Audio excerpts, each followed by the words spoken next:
Welcome back to the Alembic Files. I'm Al. I'm Theo. And this will be the conclusion of Once Upon a Time. And we're going to end it with what I find very interesting, and that is, especially for a Christian country, if you're going to buy that, and it's false anyway, but how many people do buy that, then will somebody explain to me how in the world the seat of the federal government can be so festooned with occult symbology? What is that all about? So I'm going to throw it to you, Theo, as far as your take and how that first hit you when you realized that a lot of these most prominent edifices and designs and such harken back to paganism. And the other question is, how can the Christians be so blind to it? Okay, that sounds like a good A and B. Go ahead.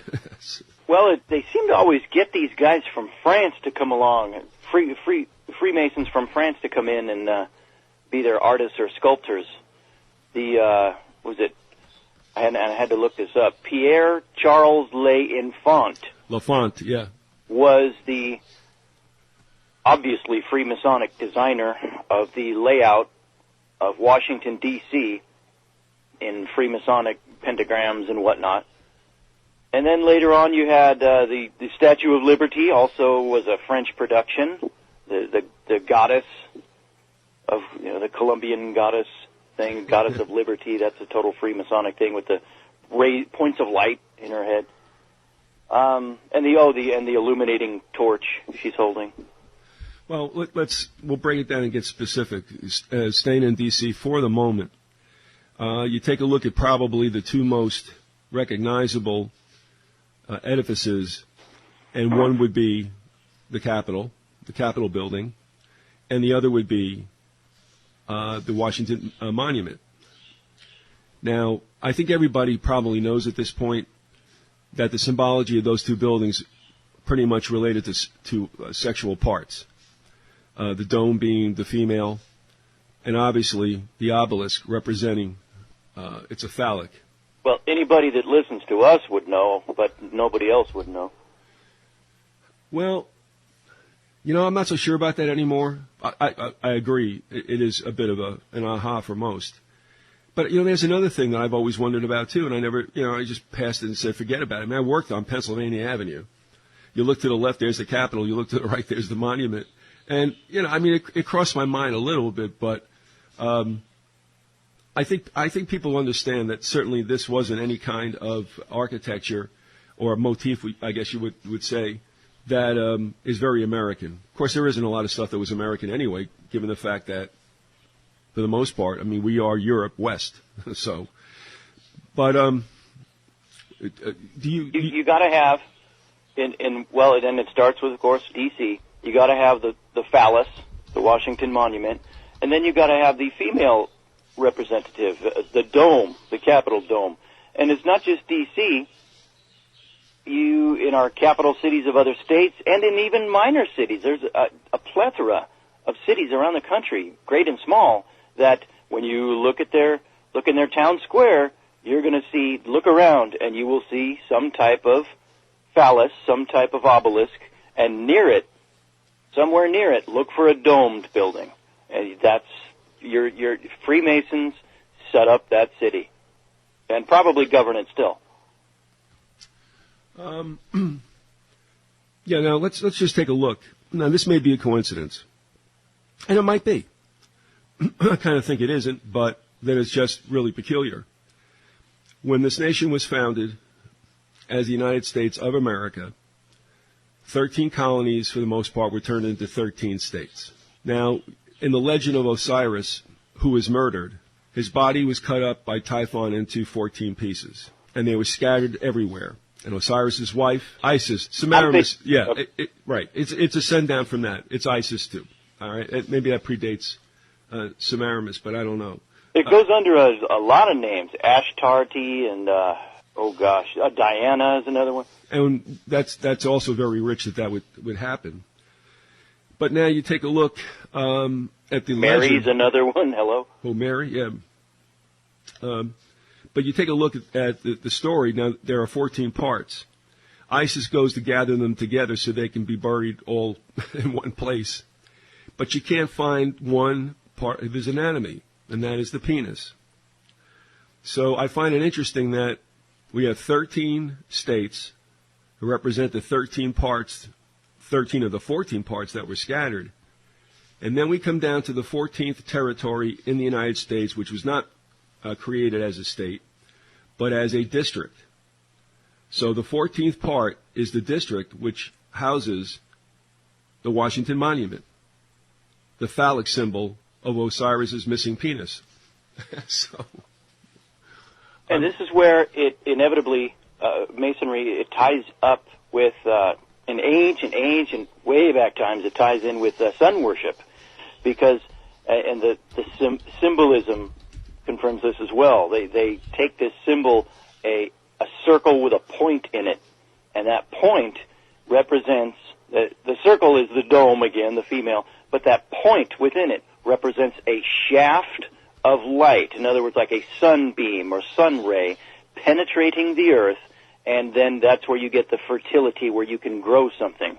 And sun worship is linked inexorably with fertility cult worship, and that's Freemasonry. They worship the phallus and they worship the sun. That's why they're always talking, one of their main code words to identify one another is light. Are you a son of the light, or are you this or that of the light? Yeah, the leitmotif is usually found, for lack of a better phrase, should we call them religions? I mean, what would you call, like the OTO or Astro Argentum? I mean, can you call them religions? I don't know. You call them secret societies, organizations, whatever. But in all of them, they play with the leitmotif. And that's kind of like, and even Albert, where you get the Illuminati, huh? the phrase, the word. Well, yeah, the light bearers. Yeah. Even Albert Pike in Morals and Dogma talks a lot about the light. And they kind of pull a fast one. There's a couple of things that they do.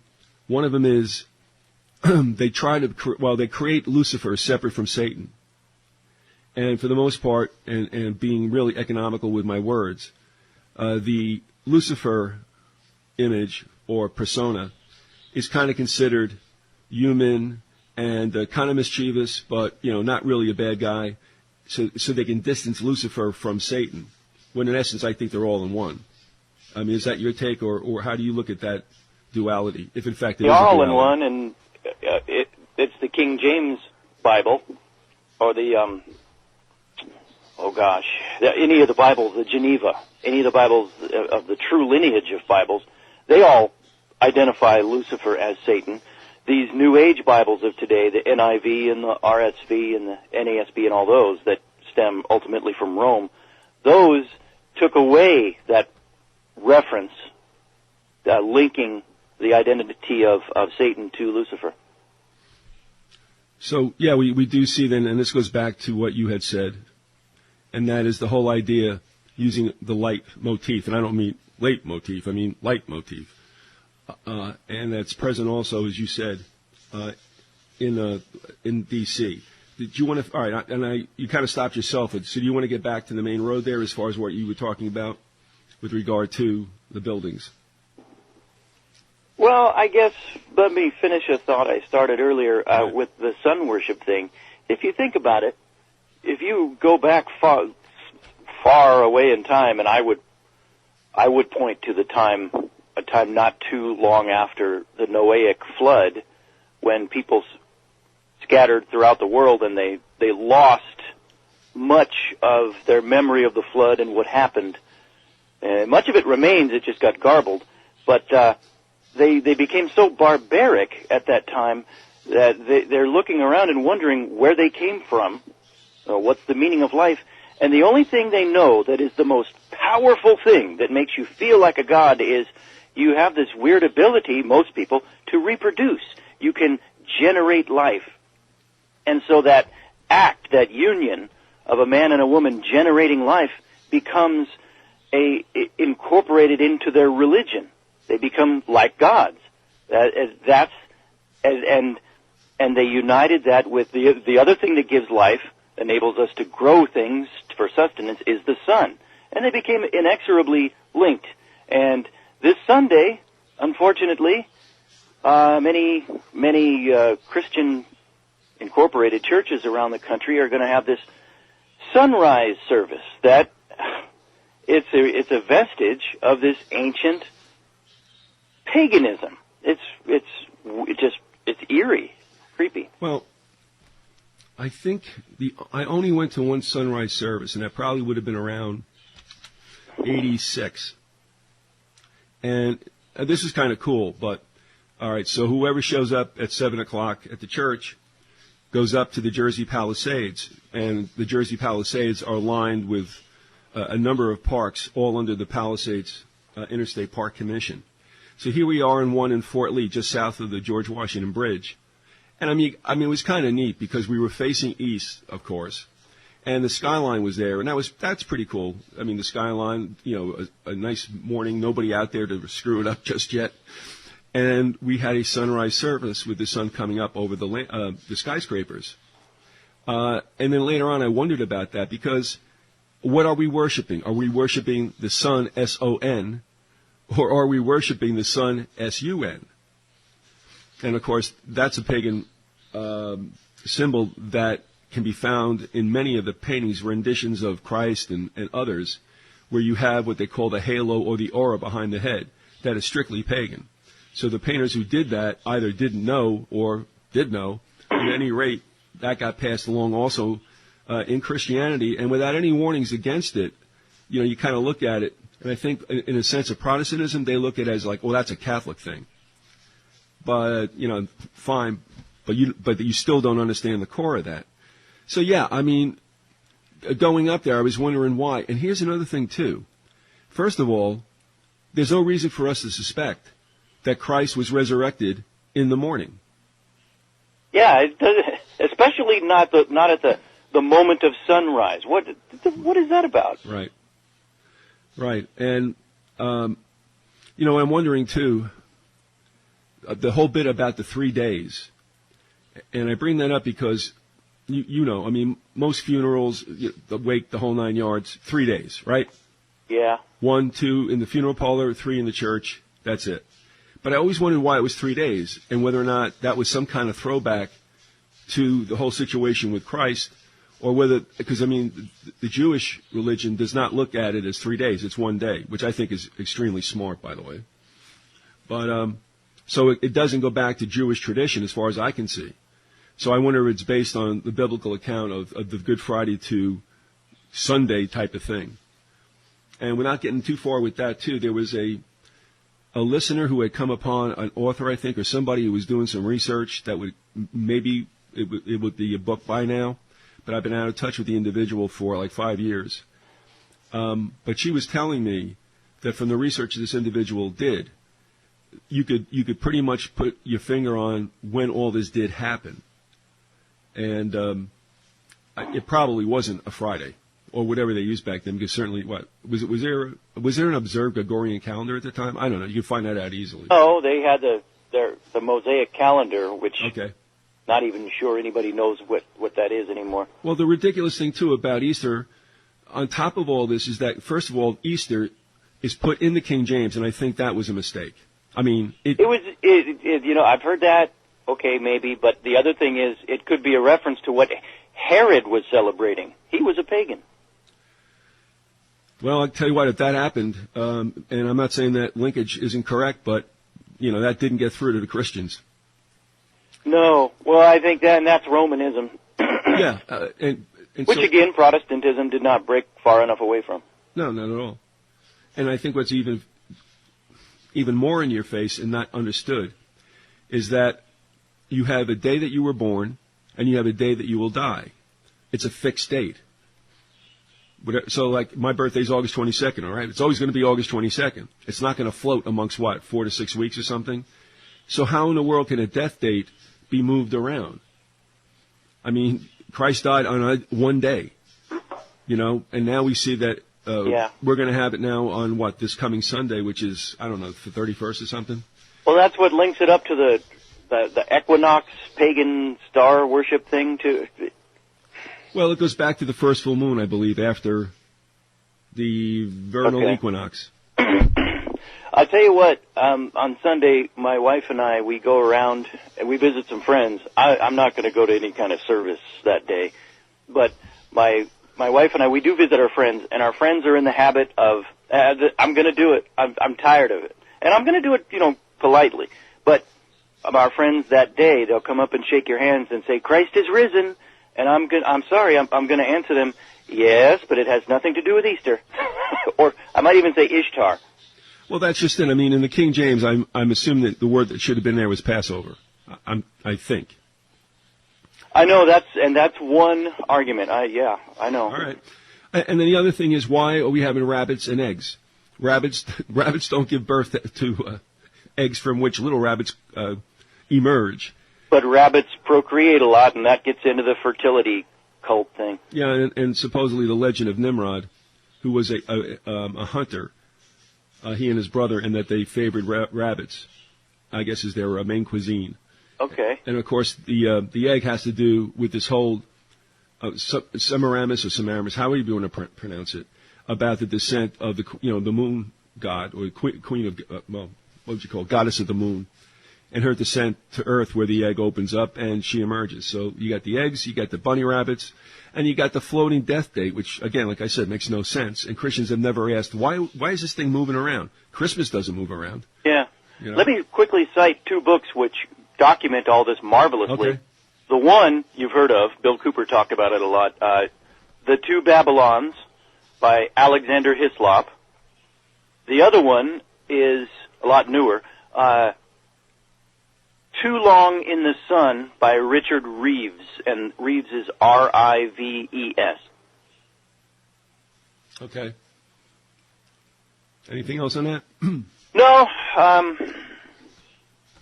getting back to D.C. Well, then we'll get back to the monument. And the thing I find is interesting as well, the monument is 555 feet.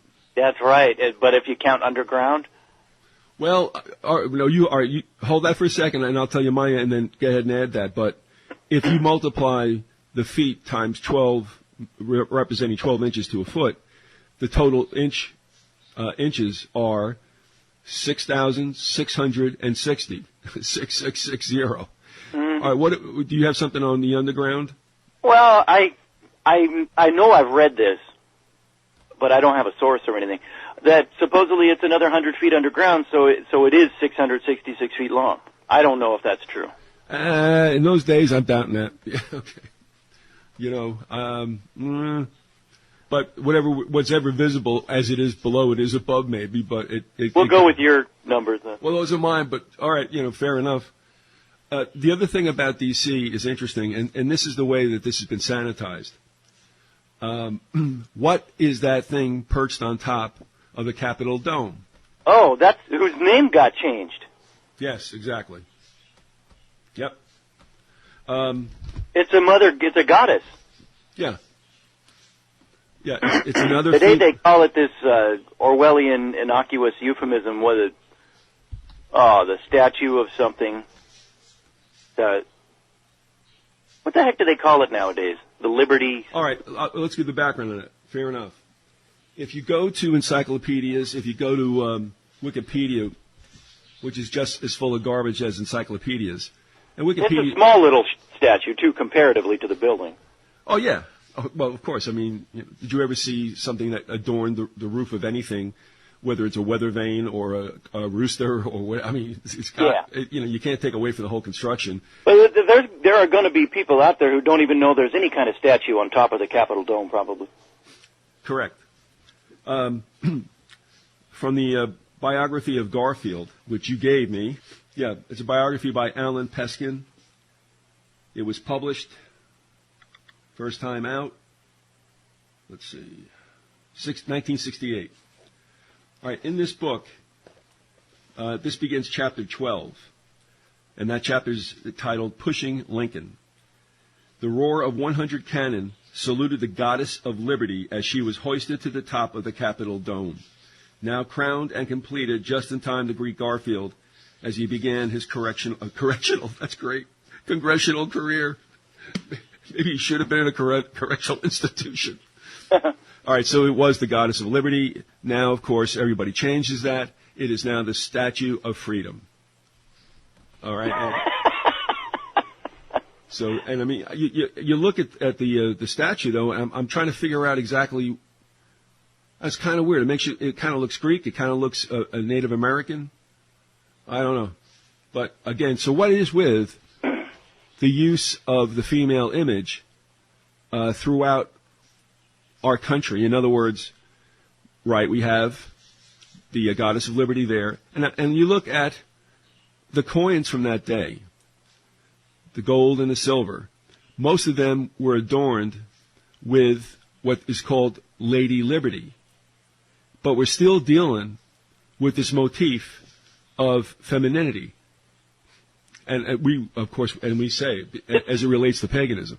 It's goddess worship, and it shows up time and time again throughout Scripture and throughout history. Well, if you're going to buy into this construct, which we do, but not everybody does, if you have God as a male being or something akin to male, then Satan, the counterfeiter, has to come up with something else. And what he came up with was, I think it kind of like largely is the overarching name, and that is Queen of Heaven. And then that branches out into all manifestations of the female. You just mentioned some like Diana and Mary. So it's all over the money as well. So there's another representation of that. And now we can take a look at why in the world is D.C. District of Columbia? What's the deal with Columbia? Who is Columbia? Yeah, exactly. Now, one of the explanations is that it's the female version of Columbus. Personally, I'm not buying that. But still in all, why do we need a female representation of anything?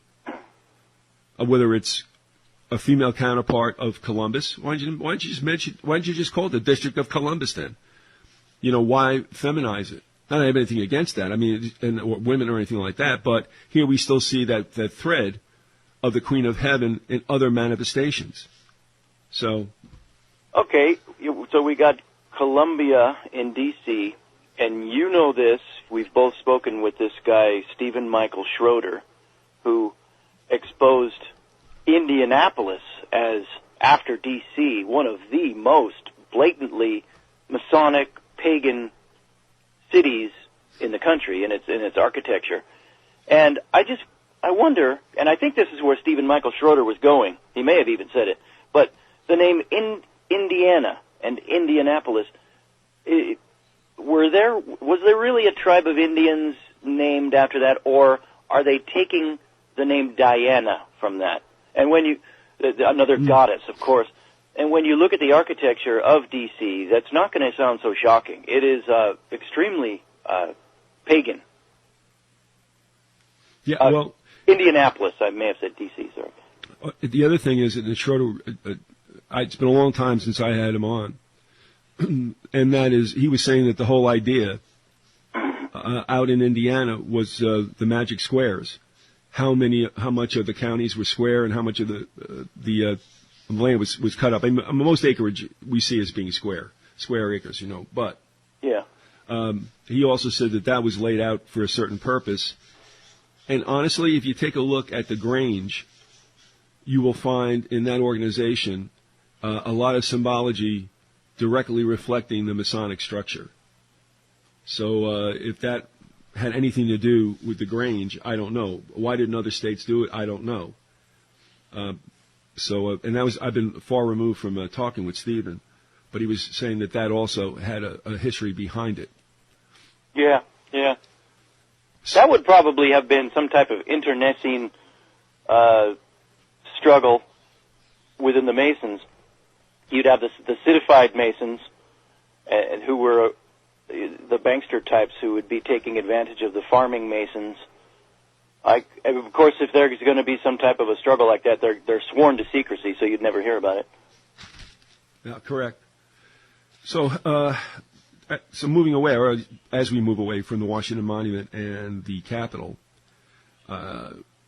we'll go on to some of the other buildings that are there. But again, dating back to the creation of the district, you know, Washington was a Mason. Washington was also a Rosicrucian.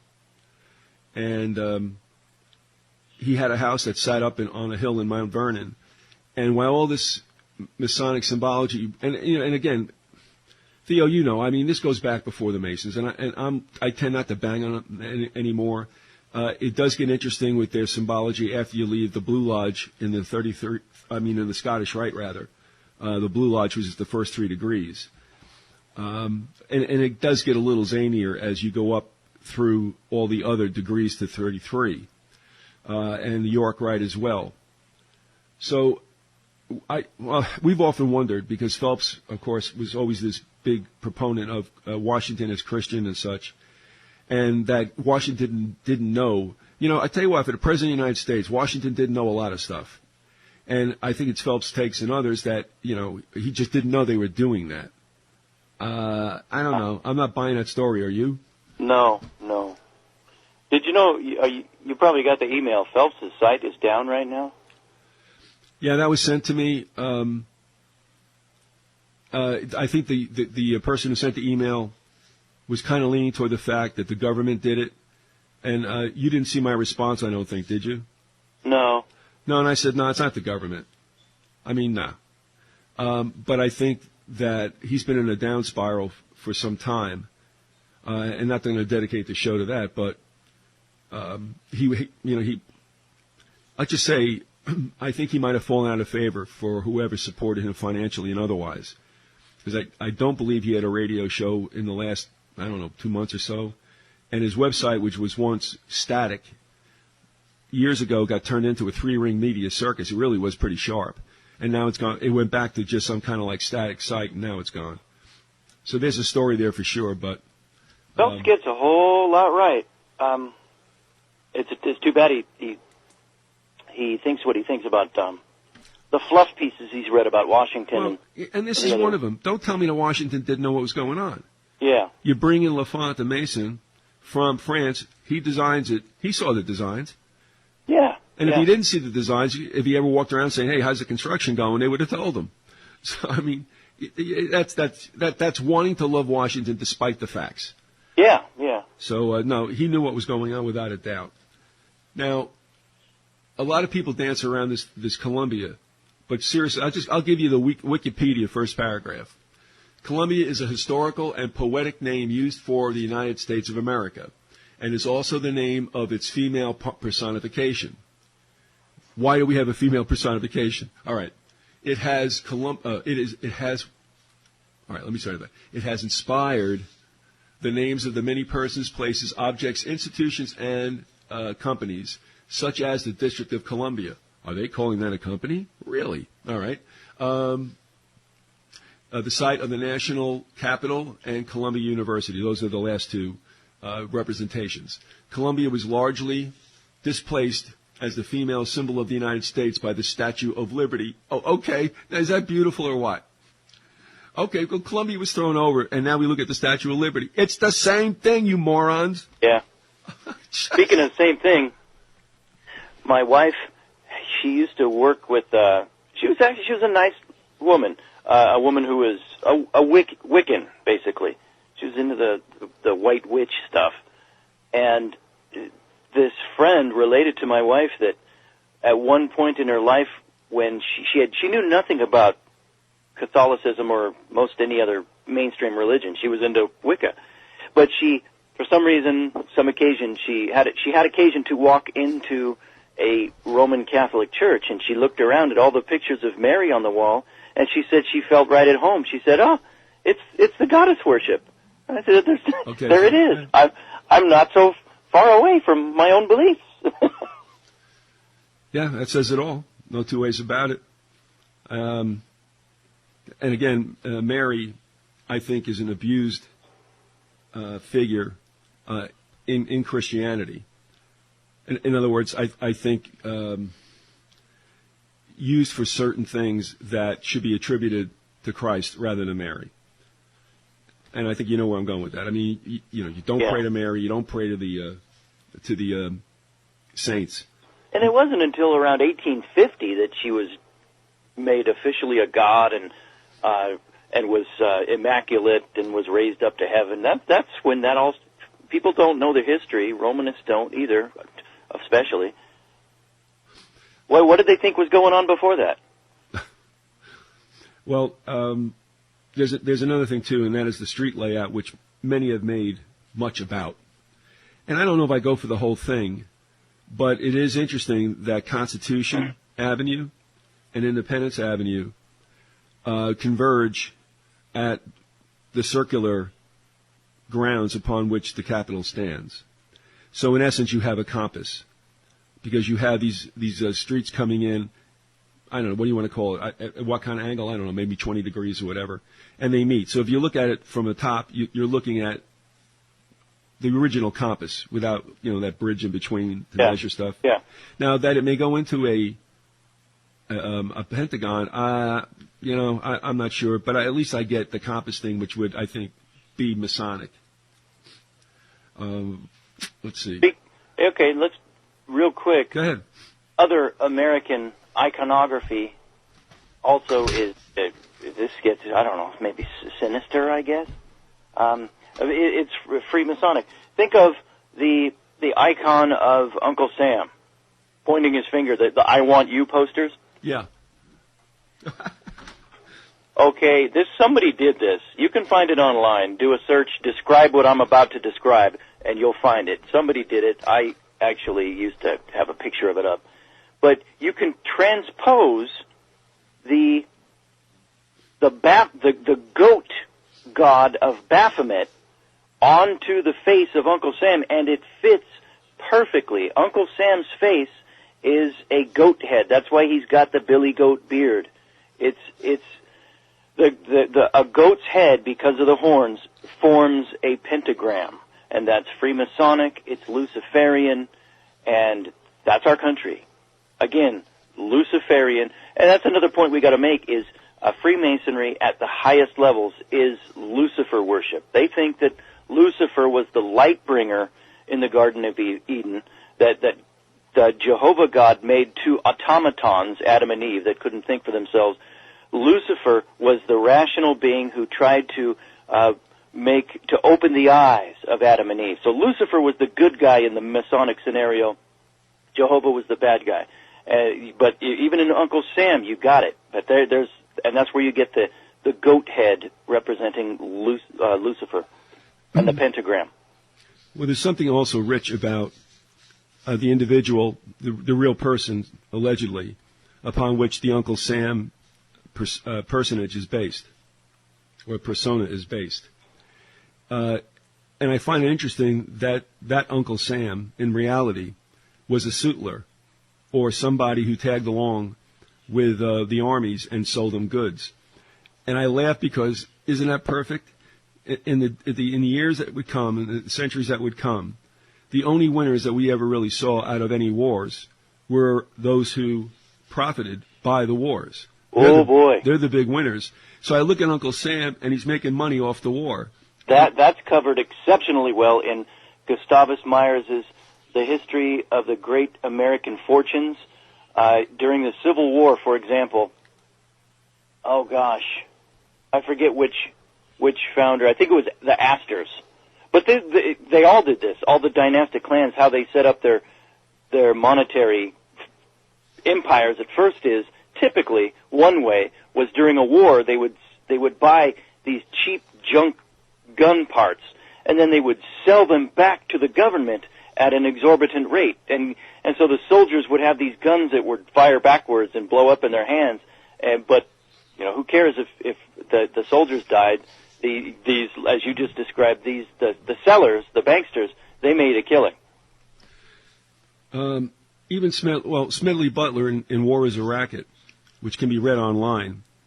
I don't think he gets too much into it in that particular book, and he might. In fact, I know he does in certain places. He talks about who made money off World War I. But he also talks about his own involvement with the Marines. And as he said, going into China to make the place safe for Standard Oil, going down into Haiti to make that country safe for United Fruit. And he also said that, as far as he was concerned, the U.S. military was being used no less then Al Capone would use a hitman. So he was stating quite frankly that he felt that they were hitmen for big business. And I do remember now that War is a Racket, he does mention several things, and he goes beyond that. If you're on the Internet and do a Google, you'll see some of his writings that were collected in a book that I had once read. And he goes into a little bit more in depth about what he felt was the misuse of the United States military. Has he written something other than War is a Racket? That was a fantastic little book. As you're asking me right now, all I can tell you is that there was a compilation of his letters that I did read. Wow, okay. Anything else that he might have penned, I don't know. But I would say that War is a Racket, of course, is a seminal work by him, and that even the letters were kind of interesting. There's also a book about him in that particular period about whether or not he was involved in a plot to overthrow Roosevelt. It's a book whose author, I believe his name is Hans Schmidt. I'll get the information. Very good book, and it's not really a complete counterpoint to Jules Archer's book in the 70s. Jules Archer's book about the military coup, I think, is probably most responsible for people really believing that Butler was going to lead an army against what was considered, Frankie the Red Roosevelt. But that Archer, I believe, the only credit I see other authors giving him is the fact that he had a very expansive work that covered almost everything. As somebody said, the one thing about his book that's probably a positive is that he's got every piece of information possible in there. That what supports what he believes, what doesn't support it. All right, fair enough. But there was no coup, and that's for another time as well. But there was no coup, and Butler. Not that I'm a Butler hugger, but Butler was lending himself to those who were the coup conspirators, so that in a sense he was acting as a double agent. And then he came before Congress and just laid out all his findings. People realized then that he was not going to lead that army. By the way, not one soldier was ever, no one soldier volunteered for the army. They had a camp up in, I believe it was, it's not Elkins, it's something like that up there in Maryland. It was an empty camp. Nobody was ever there. Nothing ever happened. And what's interesting, of course, too, is that even those who may have known they were conspirators or unwittingly involved, that's treason. And nobody hung. Nobody was indicted, let alone convicted. Nobody was indicted for that. So if you've got a coup happening and there's no account of sedition or treason against those people, what's going on? So then one might ask, well, then why was there a coup leaked out at all? And my take is that because Roosevelt, you knew what was going to come down the pike after 1933. And as a result, I think that they try to engender among the American people some kind of sympathy for their president, because at that time, many Americans understood what was going on, and they were definitely not behind it. So this might have been a galvanizing story, a good one, but fiction nevertheless. So I'll just leave it there. If anybody gets a chance to read that Hans Schmidt's book, I think it's pretty good. And it's also on Google, where they give you a really pretty generous amount of pages. So that's that. Getting back to D.C. and the street layout, the one thing we have not spoken to, and again, this is taken as just the way it is, but let's look at this, especially if you're dealing with the United States as a Christian country. I think you would agree that the architectural motif in D.C. for many of the most prominent buildings, like the Supreme Court, were built in what we would call classical, and that means it's okay. But it dates back to Rome and Greek pagan architecture, the pantheons, with the fluted columns and the whole 9 yards. So here we have a country that's supposed to be Christian, and in many, quote, temples of the government, they're in Roman and Greek style. Now, do you think that's hooey, or what's your take on that? No, that's there for a reason. We are a descendant of Rome and Greece. You know, we archaeologists of today, we dig up crumbly old buildings and bones and all that in ancient Egypt and Greece and Rome, and then we occasionally find reliefs in walls depicting that what the ancients worshipped. Now, I've sometimes thought about this. What if on those ancient walls it was just depicting what the elites worshipped, but maybe the masses worshipped something completely different? And this is what makes me think this. Let's say the world keeps going for another few thousand years. So 3,000 years from now, archaeologists dig up Washington, D.C., and any of our other capital cities, and if they come across our buildings, and if they come across even the carvings in stone in Indianapolis of pagan gods, what are they going to come to the conclusion of? They're going to think that we were this, that everybody were pagans, just like the ancient Egyptians. Think about it, the Christians today, even though they're the masses, they're carrying these Bibles around. Those are going to disintegrate. The only things that are going to endure are these pagan structures. So thousands of years from now, do you think archaeologists of the future are going to conclude that the United States was a Christian nation? I doubt it. Well, with the way things go and where we are headed, no, it's not going to be seen as that whatsoever. All that's going to be forgotten about, I believe. So, or what's going to happen in time, take the scenario you just came up with and most people would say this is the way it's been all around the world, and it certainly doesn't bespeak of Christianity, but paganism. So in a way, in time to come, when that thought about the United States being or enjoying a favored status with the Lord, that's not going to be around. What's going to be around is all these symbols that harken back to what it was really all about. And in that sense, those archaeologists would be correct, because they found pagan, and it was pagan, but they sold Christianity to the Americans. Yeah.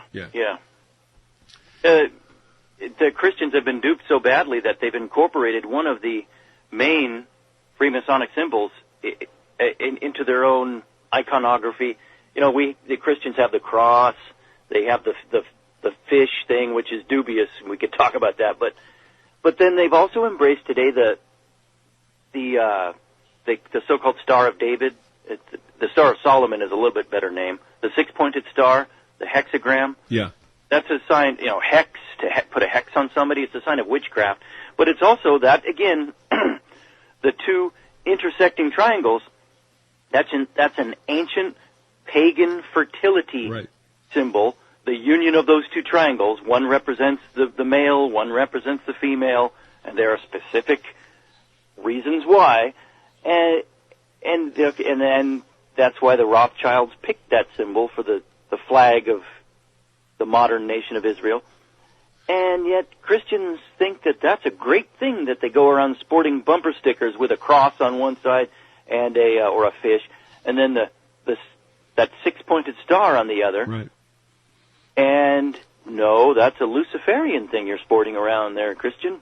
It's a real shame. Oh, I've seen some real revisionist history on that. I watched a movie a few years ago with Richard Gere. It was called King David, and he was playing King David. And after a battle where King David was successful, the ancient Israelites were shown carrying these banners around with that hexagram on it. And I'm thinking, no, they didn't. They had the menorah then. Interestingly, I, from time to time, came across something on TV I was watching, and it happened to be a rabbi talking about all things Jewish. And on two occasions, two different rabbis kind of like were conjecturing as to why the flag of the nation-state of Israel bears the six-pointed star. And their take was, if there ever was a symbol for the Jewish people, it was the menorah. Yeah. And the menorah should have been on the flag. Now, they didn't say anything nefarious in their Star of David, but they just thought it was interesting. And the other thing also I thought was key is when Barry Chamish was talking about naming Israel Israel at all. And he said, biblically, if you want to look at what it should be named, it should have been Judah. Yeah.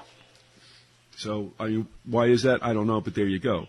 And, of course, was it understood that the use of the name Israel, when it appears in the New Testament, would people be thinking that they're referring to the Jews?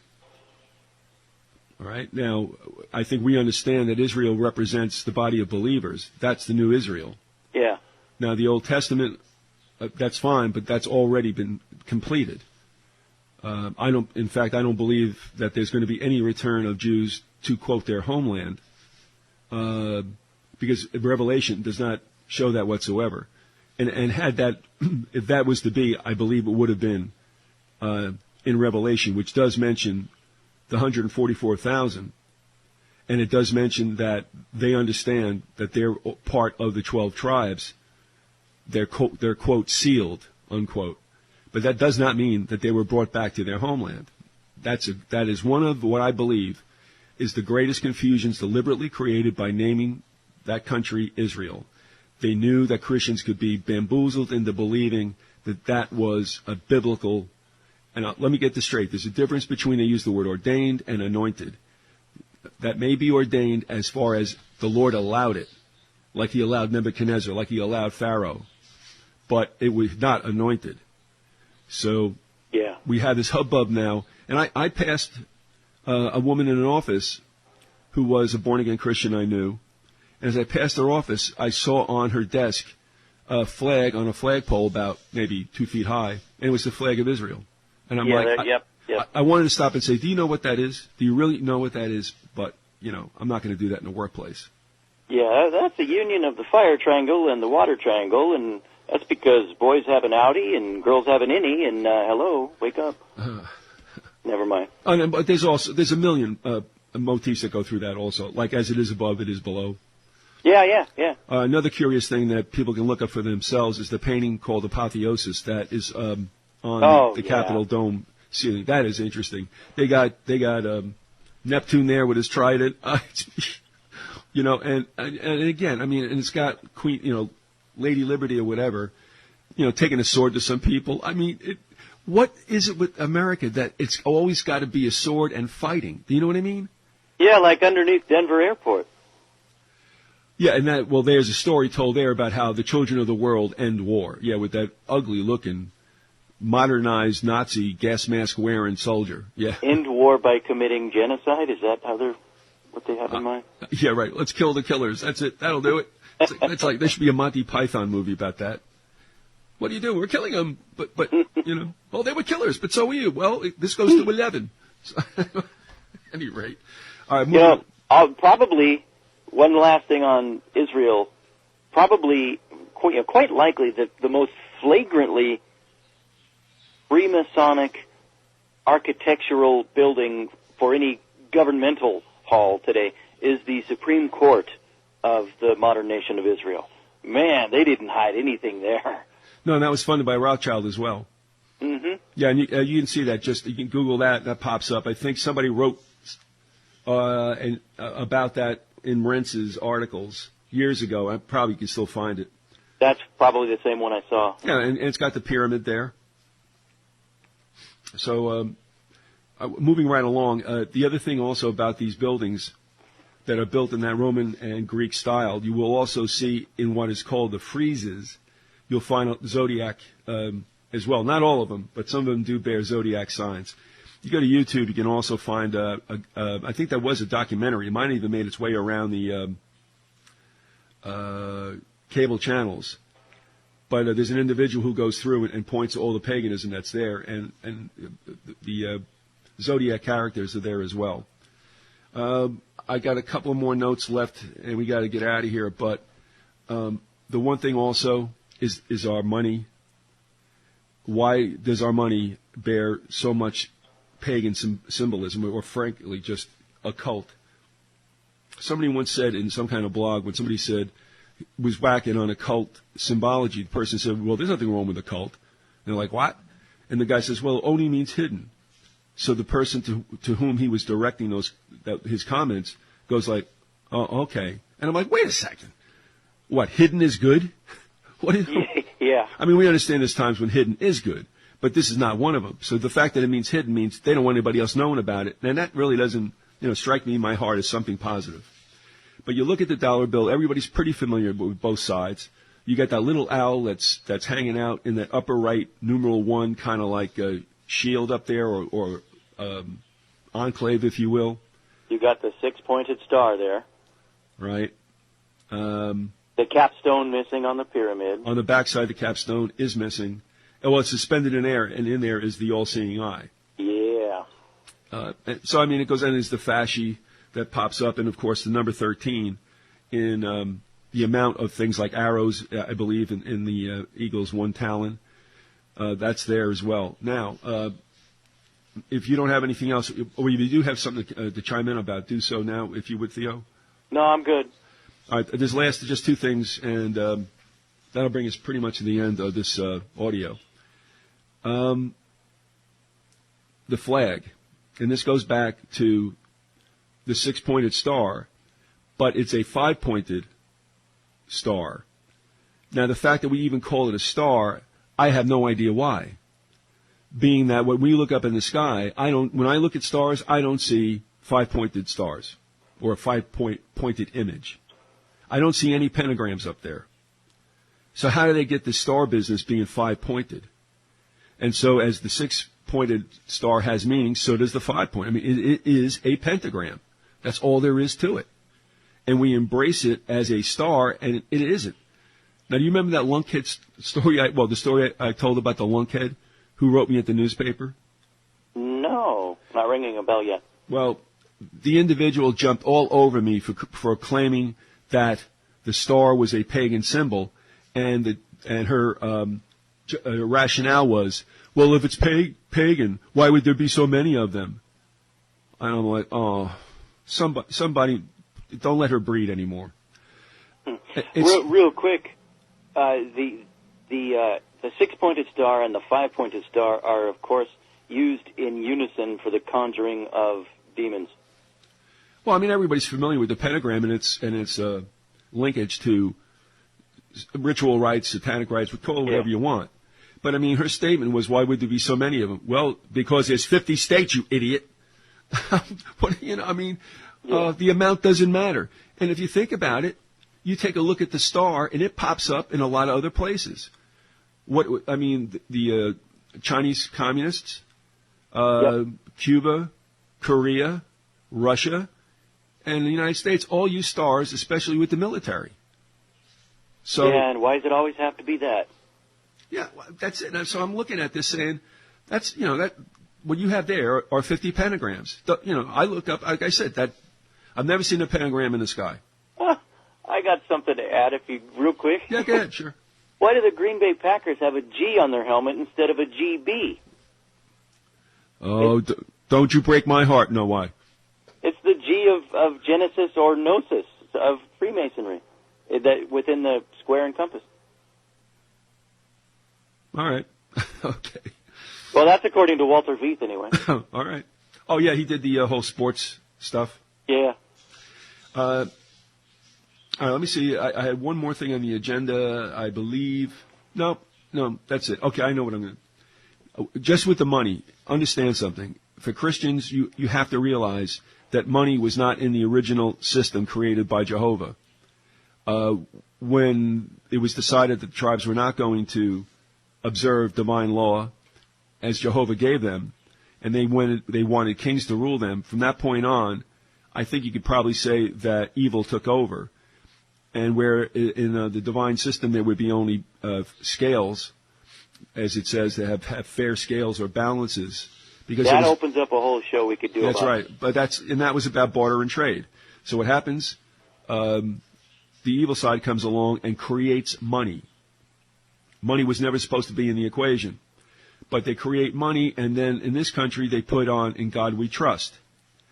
And people, Christians especially, when somebody gets their back up, by saying that Congress is thinking about taking the words "in God we trust" off currency and wherever it appears with money, they go ballistic. And I'm like, no, take it off. You couldn't have affronted the Lord any worse than putting His name on filthy lucre, on the money He never created and never wanted.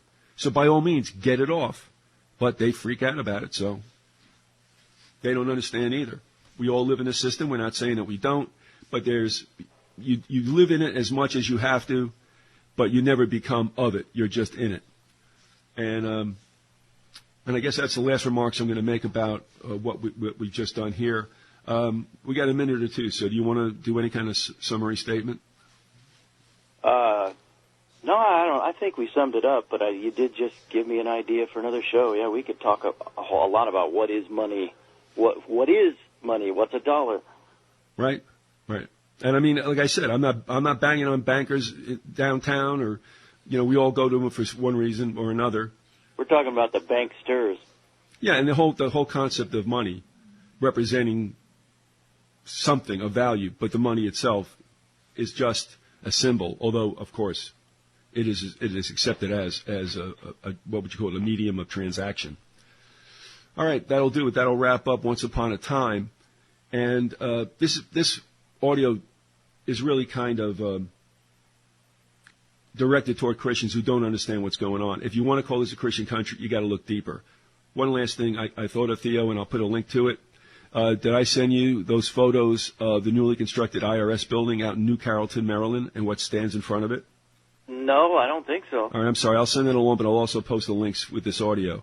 It was sent to me by Eric from Georgia, and in front of the building they have a pyramid, and in the piece that was once the floating capstone, well, that's on top, and in it now has "We the People," and it's flanked on each side by a smooth column, kind of barbershop, wrapped with black and white colors. And on top of each column is the hand with the finger pointing upward. Now, people will say, oh, that's to point to God. No, it's another reference to as it is above, it is below. And why in the world, of all the things that you could have put out in front of a government building, even though they're not government, why would you put a pyramid? Why? We know why. I know. I mean, and it looks a lot like what you saw yourself with, I guess, what was it, the Court of Justice in Israel. Yeah. Right. So there it is. I went on Google Map. I knew it was there because you can't. I mean, the photos weren't doctored. But in this day and age, what are you going to do? But I went to Google, and as much as I can maneuver around the building, it's there. You can see the pyramid. You can see the two columns, like I said, with the barbershop pole wrapping. And I'm like, why? And what does that tell you about where we're at? You know what I mean? What does that tell you about the whole notion of government as well? So at any rate, we do have to hop now. Theo, thanks for being with us. We're wrapping up Once Upon a Time. This is the final, and we'll see you next time. Bye-bye.